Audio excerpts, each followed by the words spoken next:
Tired of online payment hassles? Let's ditch the frustration and set up your very own PayPal account in under 2 minutes. First, head over to the PayPal website.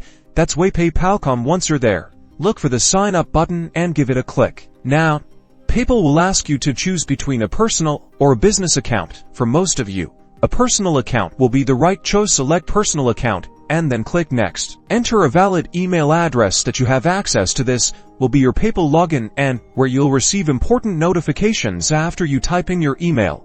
Click next. Time to create a strong and secure password. Then, fill in your personal information, your first name, last name, and date of birth. Next up is your address and phone number. Fill in all the required fields accurately and read through the user agreement and privacy statement. If you agree, tick the box and click Agree and Create Account. PayPal will now prompt you to link a credit card or bank account. You can do this now, or if you prefer, select I'll do it later to explore your account first. Congratulations, you've successfully created your PayPal account. Now, check your email inbox for a confirmation email from PayPal. Click the link within the email to verify your account, and you're all set. Now you can shop online safely with PayPal.